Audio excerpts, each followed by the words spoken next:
Good morning. This is Ina Barashka reporting to you from the Downers Grove Blueprint News Network.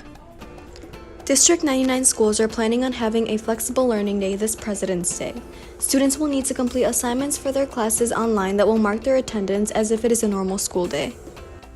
An email sent to students and parents defines a flexible learning day as a day that allows students to check in with their teachers virtually and to use their Chromebooks to receive and complete assignments from home when the school building is closed. Principal Edward Schwartz says the reason that the district is piloting this program is because of a law change made earlier this school year. Earlier this year, the state changed how they define a school day. It used to have a certain number of minutes had to be in every day for it to count as a school day.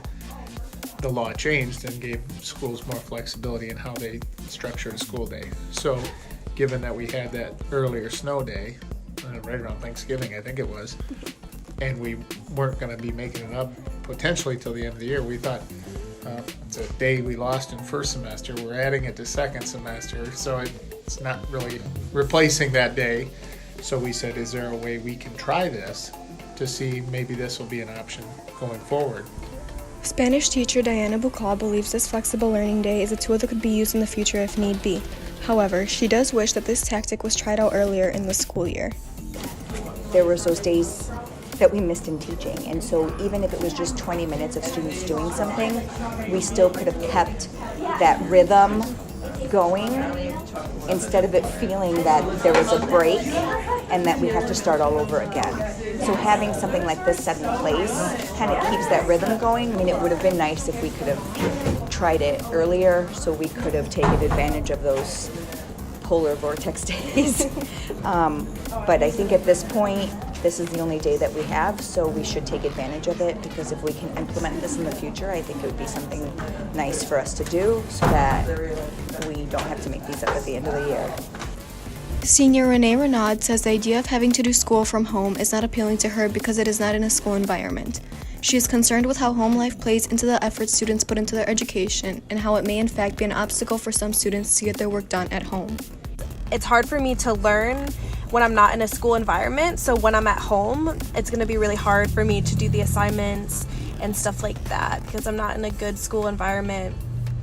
And honestly, I really don't think a lot of kids will do it because of the idea of it not being at school. I don't know why teachers think it is a good idea to just bring it to your home environment, because you don't know what kids are dealing with at home. There's plenty of distractions, and it's the idea of doing homework, and it's hard. A lot of kids struggle with going home and doing their homework. So why would you think that it would be a good idea to just give them courses to do at home? According to Bucal, teachers were told to give students no more than 20 minutes of schoolwork. Each teacher can assign any assignment they wish, no matter if it is online or by hand. The reason students will need to go online is to mark their attendance in order for it to be considered a valid school day. Each teacher can decide how they want to do that, so they can either post something. Some teachers use Google Classroom, other teachers may give a reading assignment, but we were told about a 20-minute assignment, and so that students will have some work to do. And then over the course of the weekend, so at any point in time, the students just will check in. They will go to each of their classes, so each teacher will individually tell them, what the assignment is and what's expected, and then they will go and take care of it. Sophomore James Hahn would rather do the flexible learning day than make up snow days at the end of the school year. He also feels that more students will be inclined to do their work if attendance is being marked.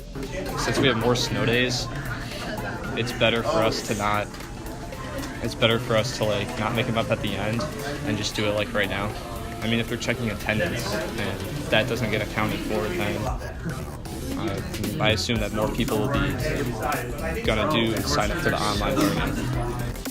The reason this is not an e-school day is because students have access to their assignments as well as the attendance sheet at any point during the weekend.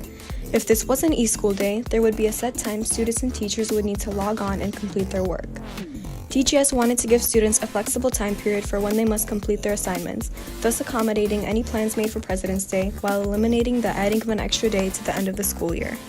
Want to be considerate if families had plans on that holiday or teachers had plans, so it doesn't have to occur right on that day. We're flexing the time, so it can occur where we're swapping those days, but we're acknowledging that the learning can actually occur at any time.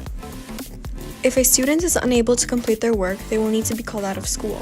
Absences will work like any regular day. A parent or guardian will need to excuse their child by calling the DGS attendance line. Both students and teachers think it is better to have this flexible learning day instead of adding days to our school calendar. I think adding days on to the end of the year, it's kind of pointless because it's the end of the year. So we've already missed those days that we really need. Those lessons are gone. So if we can incorporate even just 20 minutes of a lesson, that's necessary. Once again, this is Ina Barashka reporting to you from the Downers Grove Blueprint News Network. Thanks for tuning in.